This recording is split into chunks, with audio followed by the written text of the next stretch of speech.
The Google Gang Podcast.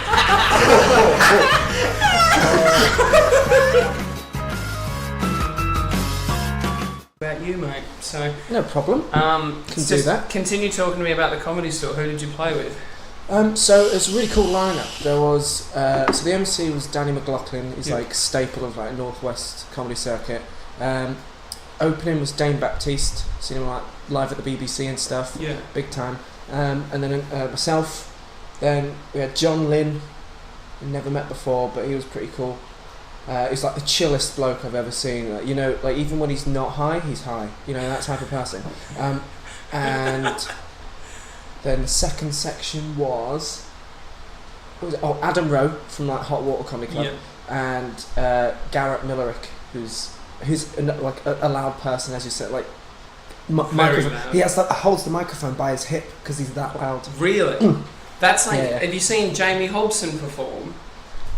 Yes. Jamie, and he the problem with him is that he's loud, and at most places he holds the microphone like here and it can pick it up. But he did belly laugh at the Rain Bar the other week, and it's a like radio mic, so you have to have it here. Even if I have it here and I'm shouting, it doesn't get it. He has to have it here, but he can't. He moves his hands so much, it's all over, and like bits of his jokes you're just missing because he's just, you know, like he's driving a car with it. Like, it took me about. Doing comedy for about 3.5 years. It took me a year before I really understood how to use a microphone. Yeah, like it's a weird thing to like. It's strange because it's not natural, is it? Yeah. Well, my only relationship with the microphone was being on radio, but it's in a stand and it's like there, and you just move it and you put it below your mouth because you never want to be talking directly in because all the breath going out just goes on the thing unless you have a pop shield, which I never had because I was never good enough. But we're joined by Tony Wright. This is the Giggle Gang Podcast. Hello. You are a Salford University comedy graduate, soon to be Salford University alumni. Yeah. Is that correct? Have I got all these details right? That is correct. I mean, I sound disappointed because I am. Why? Still, Why? I don't know. I'm just not a fan of it. Of the degree? Yeah. But you completed it. Might as well. Started, so I'll finish. That's a good attitude.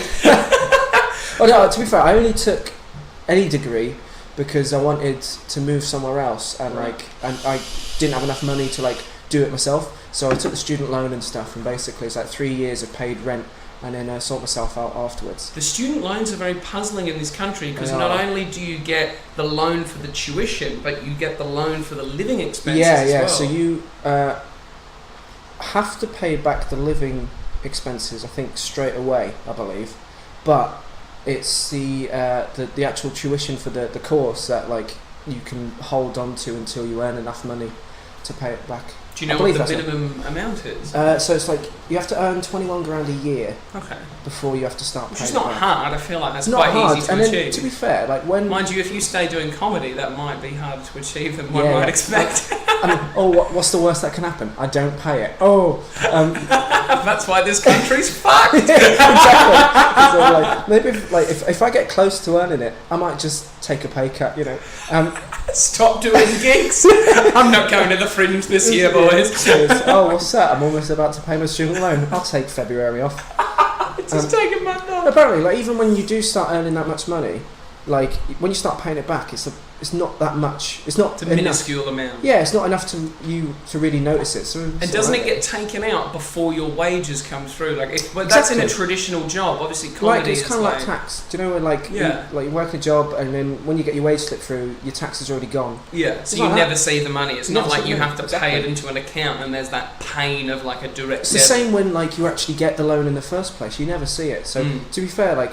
I really hate when students. I know it's a lot of money, but I hate when students complain about it. It's sort of like it was never your money in the first place. Yeah. Eventually, you might have to pay. Have to pay it back. But like, if you're complaining about, oh my god, uni's so expensive, it's like you've not seen any of the money that's got you here.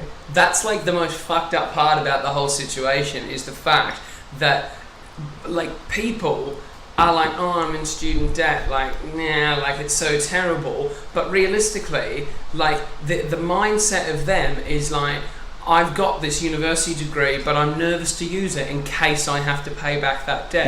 Yeah. Like, it's like they're scared of the debt, but like the reason you got into debt is so that you could earn more, but you don't want to because it's like, the reason I've you got to pay it back. It's because you want to be able to pay that debt off comfortably. It's a weird like mindset about going to university, but I've had. Do you know Shannon Alter Griffiths? Yeah. Okay, she did the comedy degree. I think she was a just year ahead above. of you. Yeah. She had a lot of complaints about the degree, and I wanted to get your opinion on it. I probably agree with most of them. Right. Okay. And I don't even know what the complaints are. She did talk about it on this podcast. Like she would go to a lecture, and the lecturer would be 15 minutes late, and then would show them a 10-minute snippet of Monty Python, and then be like, "Why was this funny?" Or like just some really basic ass shit. Yeah. And I've like, I'm gonna sound like proper like wanky here, like oh my god, like check my career. But would be doing stuff in like lectures and that, and it'd be like we watch a clip of Brendan Burns. Do you ever seen the clip where like a woman in his audience is like heckling him and getting really upset about a joke that he does? And it turns out that Brendan Burns is actually working with her to like prank the audience. Right. It's like a social experiment type thing. Really cool clip. She's being like really antisocial. Yeah. She's sort of like. I feel like you're targeting the whole show at me. It's like racist and stuff like that. And then he's like, "No, get fucked, mate." And then why is he Australian? Yeah. Oh, I didn't even know who he is. He's not just a character I created. He's real. Right. Yeah, that was a pretty good accent. I was just like, are you like taking the piss out of me? Is he actually English? And you're just like, and we're like, yeah, get fucked, you bitch. It was one of my favourite reasons why he's one of my favourite comics is because of the way he can swear. Like swearing in that sort of accent is just so entertaining. Like, how far can we go with swearing? As much as you want. Oh yeah, it's just way like you fucking cunt. You and fucking cunt. It's just beautiful. Like when he wakes up in the morning, my housemate Cameron, I'll be like, "Morning, cunt. Like, how'd you sleep?" Like, it's not an aggressive. I love it. But like in sort of like an Australian. It's the inflection. Yeah. It's so soft in the Australian. It's horrible and kind of like. But I can get aggressive with cunt. Oh, of course. Yeah. You've got like range. Whereas when you say cunt, everyone's like, "Ooh, Tony, you shouldn't be speaking like that." Yeah. So that's grim. Why is that? That's grim. Yeah, like the southern accent and stuff, because I think naturally we emphasise the T, and that's the horrible sound. Cunt. It's also the U as well. If you're up north, like people from Newcastle be like, "Oh, you cunt." Yeah. Like in Scottish people, how do you say cunt? Cunt. you like giggled. Oh, no. I did a naughty thing. Such a bad boy.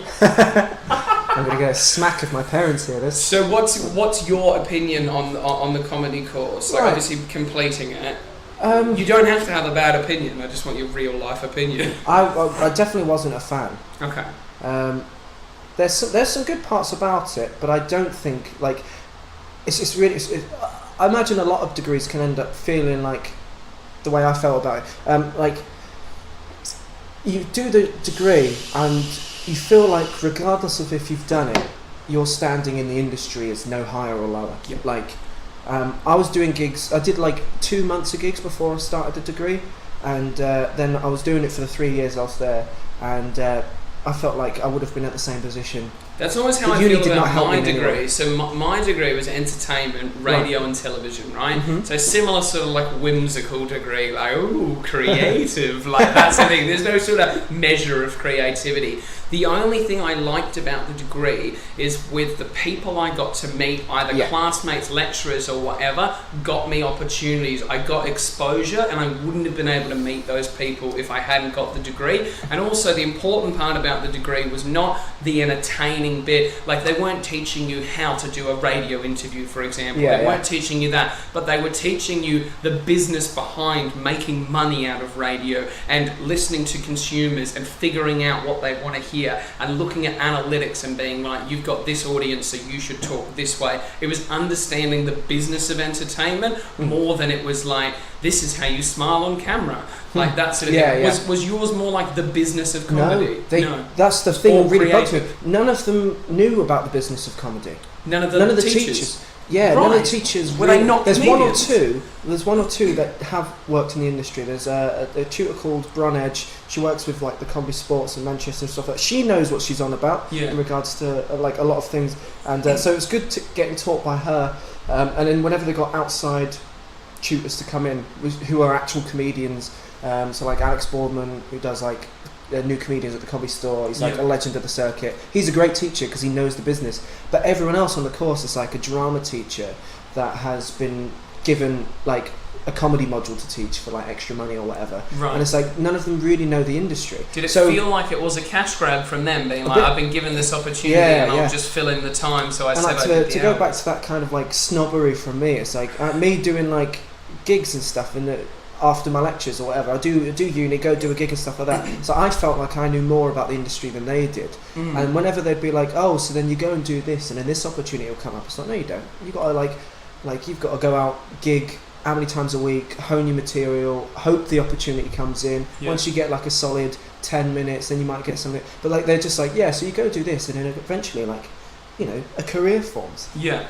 You know. Do you feel Work your like, arse off. because I was listening to a podcast the other day and they were talking about the state of comedy. Mm-hmm. There's writers and there's performers. And the ultimate comedian is the guy that can write and perform, or the girl, you know, not being sexist, right? Oh. But it's a perfect mix of both. And do you feel like that type of degree, did it more foster performers or writers?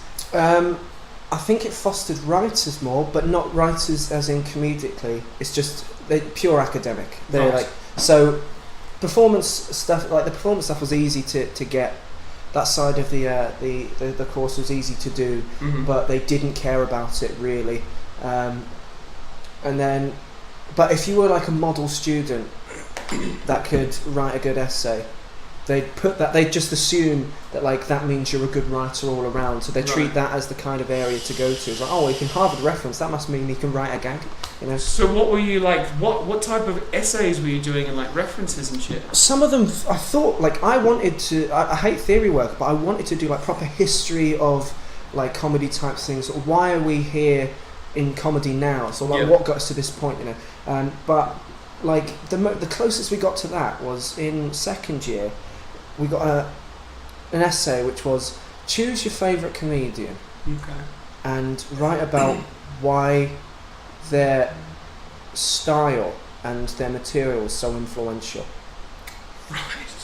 And like, what does that mean? What's the benefit of that? Because there's more to a comic than just the style and material. Correct. Like I chose Richard Pryor for my essay because I think he's awesome, and like the whole American scene, whether you're black, white, female, male, like the whole American scene really is kind of derived from like him, because he changed the way stand-up was over there. Yeah. I think he changed the game in America the way Billy Connolly changed the game here. Yes. And I wanted to talk about that, but they literally just wanted to hear why was his routine so influential. So people don't necessarily care enough about the routines. Is they need to care about the person first. Yeah. And then like I spent more time arguing with the course than actually writing the essay. Probably why I failed the module. But, yeah. But you've graduated now. It's all. I got out. I'm free. So where to next? Obviously, you have this degree under your belt, and in your opinion, and maybe the opinion of the industry, it really makes no difference on whether or not you get booked. So where are you at now? So I've been really fortunate to work with like an agent for the past year, and so the Adam aim is Rushton? Adam Rushton, Yeah. Rush of Laughter. Yeah, we. Like I'm just trying to hammer as much as we can to do loads of gigs, any sort of like I really want to get into like all kinds of work. I don't just want to be a stand-up. Like looking at trying to get auditions to like present things and do stuff like that. Like television presenting? Or? Yeah. Trying to do that sort of thing. So keep working towards that, but whilst got nothing on in the day, just part-time work. Haven't you got a gig with something to do with wrestling? I saw.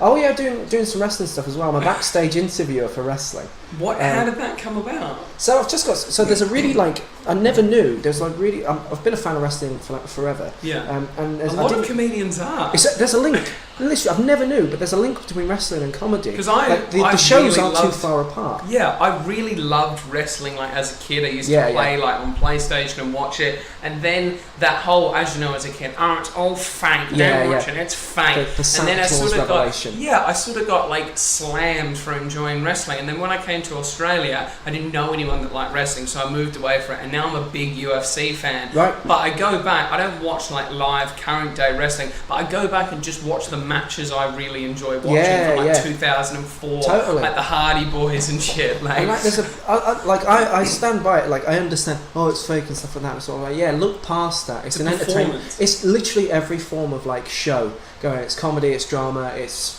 physical theatre. It's like action. It's Yeah. like everything, and it's live in front of your eyes. And like, there is danger. I've seen horrible stuff happen at the shows I've been Yeah. at. And also like stuff with UFC. UFC is real. They're battering the crap out of each other. But without without WWE and wrestling, where do you get the showmanship? Mm-hmm. Conor McGregor wouldn't be Conor McGregor without All of that. like fucking Stone Cold Steve Austin. Yeah, absolutely. Ric Flair. It's so good. And people do the woos at UFC events. I went to the one in Legendary, London and it just like was electric. This guy just started woo and woo and then everyone was just like going around. It was like woo woo woo everywhere. And I was like, this like WWE audience has translated so well to real fighting. And the UFC's phrase when they started, because it was UFC WWE, a 3-letter acronym. People used to say the UFC was fake, and I was like, "You've ridiculous. never watched it." So they had a catchphrase being like, "As real as it gets." That was their jazz, and they've sort of moved away from that now because they've branded themselves as an established sport. But wrestling is such a beautiful entertainment aspect in the fact that they never ever try and tell you that you're not getting an entertainment product that's been manufactured. Well, now, when, like in the 80s or whatever, they tried to market it as real. Like back in the day, it was all about like wrestlers were in character 24/7. Yeah. You know, if a fan came up to them, if someone was a heel, they had to be like a dick to them in a pub or something like that. They never got an off moment. Now, different. It's like you can separate yourself from the job, and it's like that's great. It's that they know exactly what they're selling, and they're not cheating you. No. They're not trying to tell you And that. their It's not. audience base is fucking massive. Yeah. Do you know what's happened with the reshuffling of their network? So ESPN has bought the rights to UFC off Fox. Right. Fox has bought the rights to WWE. Monday night, they get 3.5 million. No, 3.5 million? That doesn't seem like much. No, it is a fair bit. They had they recently reached the lowest figures ever during the whole tenure of Monday Night Raw. So since 1993, they recently had their lowest figures, and I think it was still like 2.7. Yeah, well, 3.5 million is what's been promised to Fox. 3.5 million like loyal fans watching it every night at a time where, like, because obviously Fox shows like weekend sport, but wrestling's the sport that you watch during the week. It's similar to comedy. Do you find that you don't go out on like Friday, Saturday night, like whoop whoop? Because you're getting your nights out on Mondays at Holdfast, you know, Totally. Tuesdays, Wednesdays, comedy balloon, belly laugh, all that sort of jazz. You don't feel like you need to go out. If I gig Friday, Saturday, Thursday, Friday, Saturday, to me those are like proper work days. I can enjoy the gigs, whatever, but I get there, do my job, go home. Monday, Tuesday are the days where it's like I do my spot, and then it's like, right, I'm going to stick around. I'm hanging out with my friends. That's the kind of, and I get the same with sort of like wrestling and things like that as well. It's like I'll watch the stuff, but like Sunday night pay-per-view or something like that, make an event out of it, get some friends around, get some beers around, you know, just stay up, watch it, because obviously it's on really late here. The same with like Monday and things like that, and also going to the events. Like, it's a great weekend away. I went. It's a company called ICW based in Scotland, and it's like some awesome shows. They're really like really good wrestling, but then also they're really comedic as well. It's like a really like, you know, fun show. It's like, I wouldn't say it's like light. They're pretty pretty ruthless, but it's good stuff. And I went away for a weekend with my mate to watch a 2-night event that they had there. So like proper good weekend away. It's like you go watch the show, then you go for like beers with the wrestlers afterwards, and I get absolutely smashed because they're all fucking beefcakes that can handle it. And then you stumble your way home and then do it all again the next night. It's like it's a cool lifestyle. That is fun. So the company that you work for, what's the wrestling organisation you work for now? So I work for Future Shot Wrestling. Okay. Is that based in Manchester? Yeah, based in Manchester. So they do shows in Prestwich, Stockport, and sometimes in City Centre. And it's run by a comedian called Chris Brooker. Right. So that's how I knew. That's how I got in with the company. Chris Brooker on Facebook. Yeah, he's awesome. He's a comic now, wrestling promoter, and he just said, we need a new backstage interviewer. We think you'd be all right for it. So yeah, let's do it.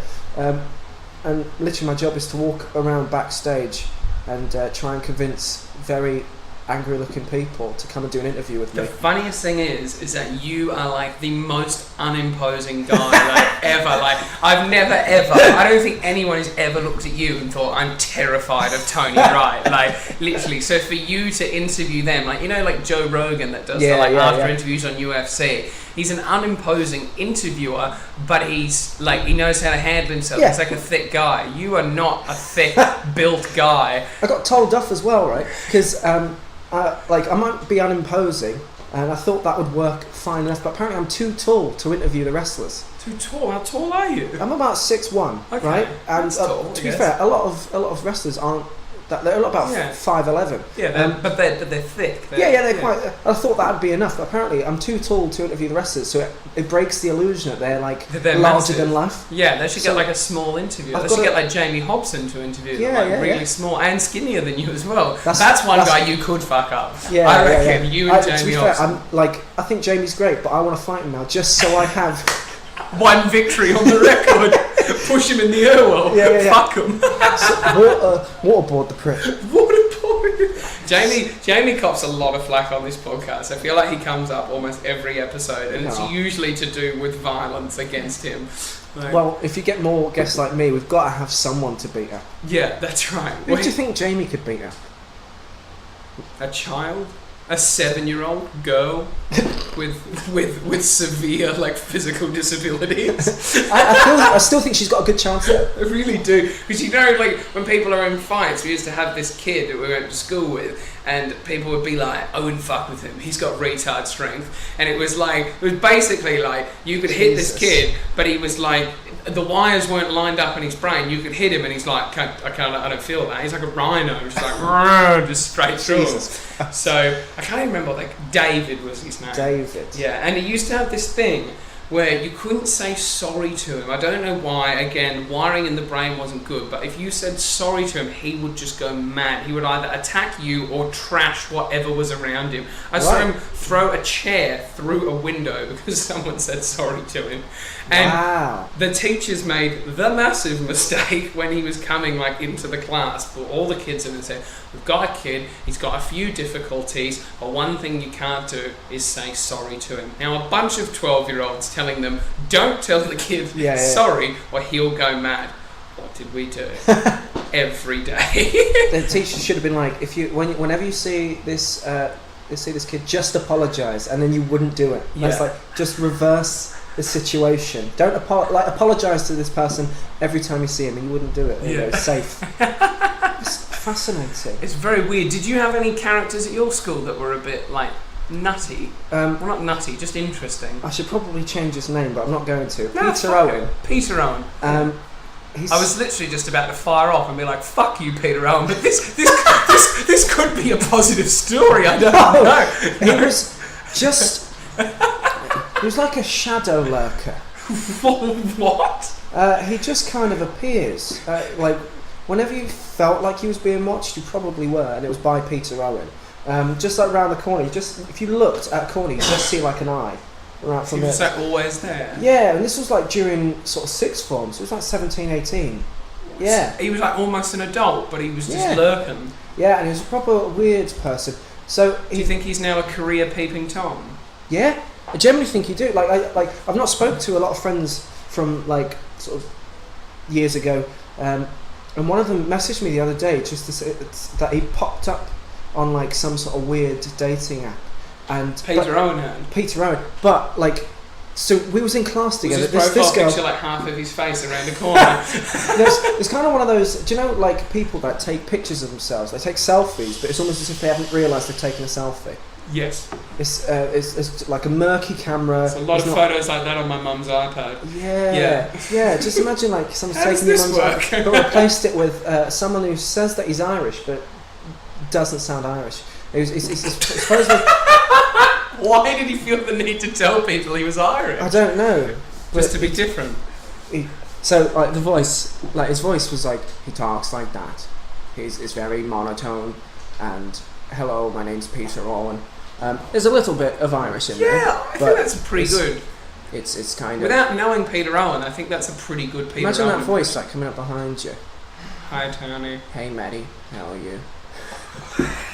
mate. It's terrifying. Exactly. And I don't know what he's up to now. I think so. He met this lady during like the last sort of few months. Met her or like followed her? I don't know. Okay. She seemed pretty cool with it. Okay. So I guess it's okay. And like after a week of them being together, I think like she was like pregnant. So I think he's a very fertile congratulations, Peter. You're probably not listening to this, but he could. I hope he does. Keep peeping, Peter Owen. Don't stop. Hey Tony, I was listening to the Giggle Gang podcast. Thank you for your congratulations. He sounds like Stephen Hawking without the machine. He could make the best news in the world sound like someone's just died. Yeah. It'd be like if someone offered, say Peter Owen rang you and offered you a gig at Light at the Apollo, how would it sound? Hey Tony, so good news. You've got 15 minutes at the Hammersmith Apollo for BBC. How does that sound? You're like, my auntie's died? So like, which alleyway are we going to? So, Tony, I wanted to ask you this since you did the joke about it on stage. Not really the joke, the bit, the story about you being adopted. Oh, okay. And how that worked. Why? What joke did you think I was going to address? I don't know. Maybe the mugging or something like that. Well, we'll get back to the mugging. But how did the adoption come about for your parents? Right. So I wasn't actually adopted. So basically, what happened was I do this stuff about like an unofficial third party. Was it a surrogate? Technically, okay. It wasn't one that they agreed on. There was a. My mum and dad had, or who I call my dad, they had 2 kids together, married and everything like that. Then my mum had a one-night stand with a Somali fella, who I never met, don't know. So I was the worst case scenario there. She's not getting away with that. So when I was born, I thought you were adopted. I'm so sorry. I'll do the joke about it. Because I used to ask questions. Right. Kids at school used to, when they see me get picked up by like my brothers or my parents. So everyone else in your family is not half Somali? No, everyone is white. Right. Everyone is like sort of run-of-the-mill, working class white. Southerners. Yeah, Southern England. Yeah. My dad's like, he's a cabbie. He's like as common as it goes. I love him though. He's as common as a pint in a bar. Exactly. Yeah. So then when I was born, obviously he did ask like questions about it and stuff, but he kind of just said, "Nah, it's all right." Like, he's like, yeah, another controversial question: has your mum owned up to any other infidelities, or was that just the one? So it was. So she didn't. She wasn't honest with him at that point. So I didn't find out the full story till I was like 10, and that was when my mum had a second but long-term affair with the person she's now with. Right. Okay. So your parents have separated. They've separated now. Right, probably for the best. Yes. And yeah, it's better for them. And so like found out when I was 10, and so they split up, and it was like, right, okay, here's the deal. Like, you're not my son. Your brothers aren't technically your brothers, but like as far as everything else is concerned, you are like one of the family. Yeah. So and like when they split up, because my mum was the one who did the dirty in the relationship, I went to live with my dad. Yeah. So which is quite a strange one. People would have thought, oh, obviously because the only person you're actually related to is like your mum. Is your mum. Yeah. It's weird that I went with him. But it's not necessarily, because in my family dynamic, right? Mm-hmm. So there's my auntie and uncle who are together, right? But my auntie had 2 children with another guy that's gone and is just not on the scene, right? Mm-hmm. And then so he started like seeing those kids when they were 2 and 5, and they call him dad because when they grew up, he was the father figure in their life. So it really doesn't matter who was involved in the first initial. It's whoever was the figure that you look up to. So if you were like, after this, I'm going to go and call my dad, you're going to go and call your dad. Do you know what I mean? Even though he didn't actually father you, it's who you've got that connection. It's about that like human connection. I feel like everyone deserves the right to have a connection with a mother and father, or have someone to look up to. Totally. So and it's so I've never really had like. because he is my dad, I don't have any. So I don't care about who the other fella is. It's like I don't. Because you're not missing anything. No, I'm not missing anything at all. The only thing I like the first time I ever properly thought about it was a few months ago, right? And I thought it's like I don't care about who like my biological dad is, but it's been 21 years. He definitely has had other kids at this point. So I've got half siblings. Yeah, I've got half siblings somewhere in the world. Maybe they're in a situation like me, like they don't know who he is. He could just be like a notorious shagger. Could just be a phantom shagger. Yeah. Was it in England? Do you know if he's in England? I don't know if he's still in England. Okay, but he was at that point in time. Yeah, they worked together. He was like the security guard at where my mum worked. Right. So they had like a work do, and like one thing led to another. And then shortly afterwards, like a few months afterwards, he kind of like quit, went somewhere else. We don't know where he is now. My nan seems to think he's a Somali millionaire and he's gone back with all of his riches. But she's now on a home. Why would he be? If he's a Somali millionaire, why would he be living in Kent? Exactly. There's so many better places you can settle down. And why would he be working in security at a bar? I can't remember where it was. I think it was like a factory thing. I know my parents, they met, I think they worked in like a toy factory. A toy factory? Yeah. So, do you know Hornby? They make like the trains and that. I don't know the brand, but I haven't been in this country very long. Right, so it's like an old, like they make like the sort of electronic trains that go around. Okay, yeah, I know what they are. So my dad used to build them, and my mum used to paint them. Like they worked in those departments, and they kind of met through that. And I think he was kind of like a security guard that looked after everything when it was like shut down. Right. Okay. But yeah, the works do things where they all kind of meet. I don't think they make toys in this country anymore very much. I don't think it's open anymore. It's done overseas. Yeah, might as well do it overseas. Yeah. It's cheaper for them to just ship it in. And it's a lot cheaper. Yeah. Paying your parents to hand paint these fucking trains. They met in the 80s, so I guess like factories and that. We still had quite a proficient factory. Import export wasn't really that big of a thing back then. You just did everything where you were. Totes, yeah. It was pretty cool. So are your brothers and sisters like your creative spark, your artistic side? Does anyone else in your family have that? My brother, the middle brother, he wants to be a filmmaker. He studied that at uni like sort of 6 years ago. He's got like a creative spark, but I'm the kind of the only performer, the only one. Everyone else is kind of like more trade built or like more corporate and more sport based. Definitely a sporty family. Like everyone's no. Everyone, like if there's one thing that my dad probably regrets about me is the fact that I don't like sport.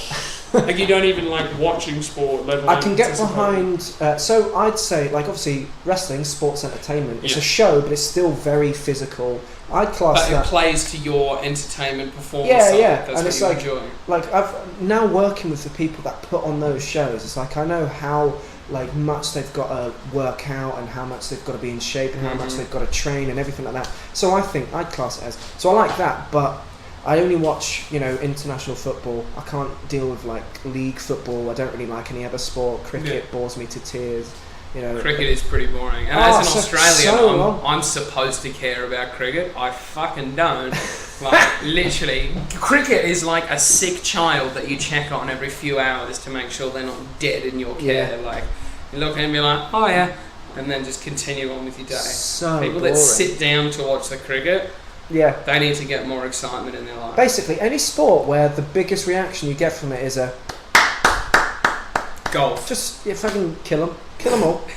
Kill them. Golf, tennis, cricket, all of it just deserves to be wiped from the face of the earth. So the fact that you're not a sporty, athletic guy can lead into our next question about your bit about being mugged. You were on the way to a gig, weren't you? The whole routine is 100% true. I did not change any detail. Okay, the one detail I changed was when I say that he's a Geordie. Because I make the joke about him being like, he wasn't from those parts, very Eastern, very thick accent, I say he was a Geordie. Like, that's the kind of like little joke, but... Because it's supposed to be like he's Eastern, like Middle Eastern type thing. Because he was actually kind of like from somewhere sort of the Middle East. I didn't want to assume where, but like There was a language Because you're barrier. not a racist. No, only on weekends. But like everything else in the story is true. So like he asked me for like, he pulled out the knife and everything. Asked me for £5. I was like, why? He's starting at 5. Yeah, £5 is going in low. Like, going in real if low. you've got a Anything. knife, I feel like... You don't need the knife for that. Just ask me, mate. I'm still not going to give it, yeah. But did you have any cash? No, I had no money on me whatsoever. I had no money in my account. I was like literally bottom of my overdraft. He so really like, picked the wrong guy to rob. He picked the wrong guy. I was dressed in a suit, right? Because I was on the way to a gig. Oh, yeah, so you looked well put together, but it was all a facade. Yeah. Where was this? In Manchester? So, living in Salford, is a place called Earlham. It's kind of like an hour, half walk. Yeah. I was like, yeah, I'll take the walk today. And also I couldn't afford the travel, so like I couldn't afford the bus. So it's like, okay. Did you not have the bike at the time? No, I got that a few weeks ago. Right.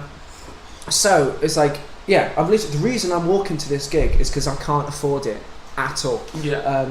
I was like 1,500 into my overdraft, so it's like there's no money there, and I had no money in my wallet. So he was like, give me £5. I was like, ain't got that. Give me £10. It's like, what makes you think I've got more? If I had 5, we could have just nipped this in the bud. Like, we could have stopped it there. Yeah. It's all like, I'm pretty sure. You should start at 100 and work your way back. Yeah. I'll just say, can I have all your money? And you say, I've got 42p. Yeah. Is that going to do? Yeah. It's like, if that was the case, I just sort of like, here you go. I'm not going to try and barter with you. This isn't a marketplace. For a man that has no money, though, you do dress quite sharp in day-to-day life. Cheap. Do you go to op shops? I go to like I never pay for anything that's over like. I never buy like all my suits are about 40-50 quid each. Okay. Which like a lot of people. And where do you get them from? Charity shops. I go to like TK Maxx because that's where all like sort of big brands give it out. Yeah, TK Maxx. Recently I got stuff from like Burton and Topman because I got big summer sale. Primark. And I feel bad about buying from Primark because I know it's little kids making them, but sort of like it's been made now. Might as well give them some money. Keep those kids eating. Yeah. Sort of like it's a shame that they have to work in these factories, but it also be a shame for me to then not work in the factory for nothing. Yeah. So I feel like I'm helping them out. Yeah. You're a charitable and then there are man. some charity shops, but it's quite hard to find my size in charity shops because it's all dead man clothes, isn't it? Right. Old people dead man clothes, and they're quite stocky. And I'm mostly leg. I've got no torso, all leg. But then if you go for an all leg trouser, you're going to get big waist. But I've got a thin waist as well. So see, I'm all leg, but I'm quite a thick unit as it is. Like I'm thick with 2 C's. Yeah. Delicious. But yeah, so I used to struggle when I was like super fat. Used to struggle to find clothes, and then now I've sort of figured it out. Like a 36 jean, a large to extra large, depending on the cut of shirt, and we're off to the races. Yeah, but when I was like 3 and 4 XL, I could never look good, and then that just made me feel worse about myself because not only was I a fat piece of shit, but I couldn't even dress nice. But you're not now, and you can dress nice. No. And that's all that matters. And that's why I've chosen to wear a rugby jersey for my fucking New Zealand rugby team, the Crusaders, that are going fucking brilliant. I feel like even sports teams are better named in like Australia and like America and that. Our teams here are just boring as shit. Does Kent have a football team? Not a big team. It's all small town teams, so they're not even like in any they're sort in of conference. League. Not even conference, they're lower than that. So it's like below conference, I think you get like the Ryman leagues. And then I didn't even know they existed. Ryman League 1 and League 2, I believe. If someone listens to this and wants to correct me, that's fine, because obviously I don't know much. Then below that, there's Ryman North and Ryman South. So like kind of Essex area, you get the Ryman North. Yeah. Ryman South is like Kent and things like that. So you get like all the little towns. You get Ramsgate FC, Margate FC. Ramsgate FC. Yeah, it's sad. Yeah, that's as high as we go, but most is like sort of Sunday league football. What was it like growing up in Kent for you? Now that you've lived other places. So now that I've lived other places, I've realised just how kind of like wrong I was as a kid. So I grew up in an area where there's good people back home, but it's very kind of very kind of very white. It's very working class, very white. So like I never really grew up around people like me, and also because I grew up in a white family, they treated me as anyone else, which is great. Yeah. But what that means was like any time they'd say an dodgy comment to a black person driving a car, so I kind of learnt from them and thought that's the norm, and I didn't realise, oh crap, what I'm saying to those people is exactly the abuse that I get. I've not connected those two things. So did you cop racism even though you were like fully British? Yeah. I used to get picked on by kids and stuff. Fair enough, that happens. Everyone gets picked on as a kid for the most obvious thing about them. But like when it came to everyday life, my family treated me as no different to them because rightfully I'm not. Yeah. But it was almost in a slightly negative way because anyone they weren't really open to like other people. Yeah. They're getting better. But it took moving away to like moving to Manchester and realising how how diverse the place is and how accepting they are of people of different race and creed and everything like that.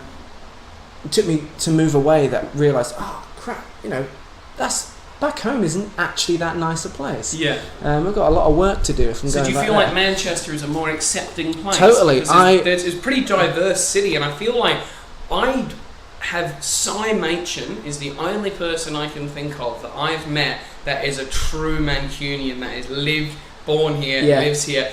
Everyone else is shipped in from somewhere else. Everyone else has got a history. Yeah. The Cy's obviously got a history, but like, it's a good place to bring. It's good, but I don't think it's as. Manchester is still very Manchester. Yeah. If you go to like Edinburgh, that place has been overrun by everyone else. There's no one you never really find anyone in Edinburgh that is true, like born and bred Edinburgh. It's just not like they've been overrun by tourists and stuff like that. It's a cool city. Whereas in Manchester, it's very diverse. There's people from all over, but there's still at heart They're still Manchester doing it the way that they do it. Yeah. You come to Manchester to be like Mancunian. Part of the group. Yeah. And I feel like I am. I feel like the small amount of time, and I'm like so wildly different to everyone else that's here. Accent, like way of thinking, everything's so different. But I feel like they're like, yeah, all right, like accept you into the squad. Yeah, they'll take you in, but don't try and be a fuckwit and don't try and mess around with what they're doing. Yeah. It's like bring what you know, add to the culture, but don't try and change it. Yeah. And like I think that's the best way anyone can operate. It's like if the best way like we can live is by saying, oh, okay, look, what cool things can you bring to the group? Oh yeah, bring them in. But don't try and like don't try and come in and be like mine's better, yours is shit. Yeah. Here we go. That's what I love Manchester for. And I've learnt a lot about myself being here. I've learnt a lot about society being here. I've learnt a lot about like the way I want to operate and do things. And it's really cool. Like I highly doubt family are gonna listen to this. Friends will listen to this. Yeah. Oh, so like learn about like I'm not out to people at home. Like I'm a bisexual man. I'm out to Manchester because I felt like they'd accept me, and they did. I'm not out at home because it's not a place where I think they're going to take to it as easy.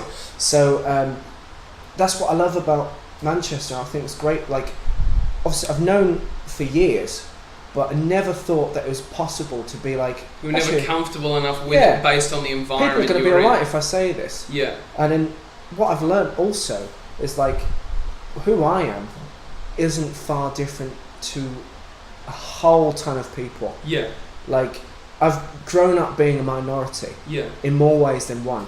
And the one thing Manchester's taught me is that like for all my differences, I'm not any different. Yeah. So it's like, it's pretty cool. I've learned a lot about myself, and that's why I love this place. And I don't really want to move. I don't really want to move now. You can stay as long as you want. I'll allow it, mate. As the mayor of Manchester, the most Mancunian bloke. Well, look, we've done 45 minutes. Kat Molinari is waiting downstairs, banging the bloody doors down, trying to get in here. So she's not someone you want to piss off. I know. I can't wait to get into it with Kat. But thank you so much for coming, Thanks Tony. for having me. We will have you back on again for extended time, and maybe at that point you will have data on your phone and you'll be able to get here on time. Exactly. Thanks so much for coming. Cheers, Do you want man. to plug any dates? I don't really know off the top of my head, but look at September through to December. Tanya Lee Davis is going on tour and I'm her tour support. Okay. So we're going all over. We've got dates at Manchester, Frog and Bucket, we're in Liverpool, Hot Water Comedy Club.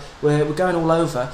So look at the actual size tour for dates and I'll be there. Beautiful. And if anyone else wants to book you a Rush of Laughter, Adam Rushton is your man, or contact you directly? Contact me directly and I'll put you through to, like, he needs to know if it regards money or anything like that. Yeah. But if it's just the spot that you want to book me on, hit us up. Beautiful. He's a very funny man, even though Thank this you. hasn't been a side-splittingly hilarious podcast. No, this did is, get very political. And We've got down to the roots of things, but I trust We'll I try am funny. We'll try and do a funnier one at a later date. Thank you, Yeah. Tony. Thanks.